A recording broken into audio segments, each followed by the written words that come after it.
Pues esta setmana vaig a repetir l'experiment perquè crec que no va quedar malament. Al final és millor, encara que siga jo en pla busto parlante, és millor que una veu en off en una foto fixa. O sigui que aquest és el va com va d'esta setmana. Des del País Valencià, i supose que també des d'altres llocs de l'estat espanyol, la relació imaginària amb Andalusia i la cultura andalusa ha sigut, si més no, complexa. La meva experiència com a professor de cultura espanyola a estudiants dels Estats Units consistia en part a tractar que distingiren la pluralitat de les cultures d'Espanya de la cultura andalusa. Quan jo vaig donar classe a un college del Midwest, el meu gust pel flamenc i les sevillanes se'm suposava, amb la qual cosa em passava la vida desmarcant-me de la cultura andalusa, percebuda aleshores com una cultura imposada i, per tant, despersonalitzadora. Com en moltes altres coses, va ser la literatura i mestres més enllà del temps, com Max Schaub o Miguel Hernández, qui m'oferiren una visió més complexa de les coses. I bàsicament m'ensenyaren a distingir el poble andalús, que no pot ser mai el nostre enemic, ni tan sols el nostre rival, dels senyorets, no només andalusos, que havien convertit el flamenc en la seva diversió exotista carregada de classisme i condescendència. En certa mesura, la identificació de la cultura popular andalusa amb una mena de folklore espanyol rebregat era també despersonalitzadora, i en aquest cas per al poble andalús. I aleshores les coses sonaven d'altra manera.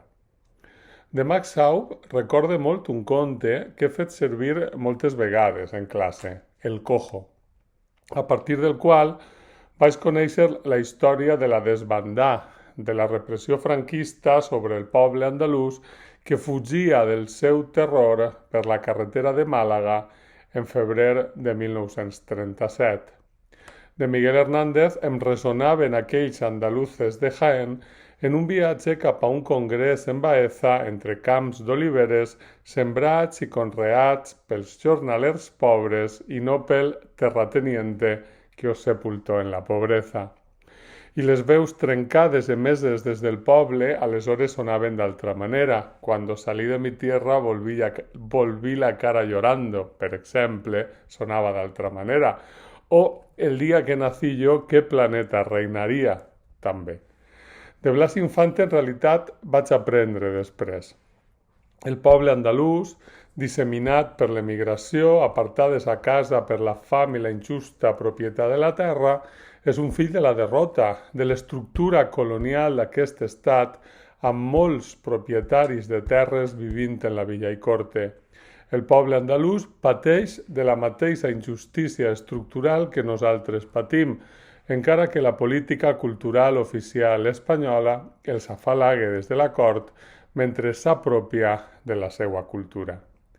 Tot això ho vinc a dir perquè estava observant últimament amb interès, especialment a través de les xarxes socials, l'emergència d'un subjecte polític andalús d'esquerres, especialment a través de la potent personalitat de Teresa Rodríguez i la formació política Adelante Andalucía. No conec els detalls del seu desencontre amb Podemos i supose que en part la seva aparició ja havia tingut a veure amb processos interns. Però sí que m'havia semblat, encara m'ho sembla, un signe esperançador, perquè l'estat espanyol, Espanya, només té solució, si és que en té, si la repensem des de la perifèria, des dels interessos dels pobles expoliats per l'estructura colonial i virregnal que encara perviu a la monarquia espanyola. Per això, per molt que la disputa s'embrute amb acusacions creuades, a mi ningú em lleva la impressió que ens trobem una vegada més amb la reacció jacobina habitual de l'esquerra madrilenya i els seus submisos aliats necessaris en províncies quan els provincians i provincianes tracten de pensar pel seu compte i plantegen seriosament una estructura federal i una interlocució d'igual a igual. Ja veurem en què queda tot. Espere que esta vegada, com ja va passar fa anys al País Valencià, afortunadament, no sisquen amb la seua "no vayas a ser esclava con todos tus olivares" i continue consolidant-se una xarxa de veus perifèriques per repensar aquest estat.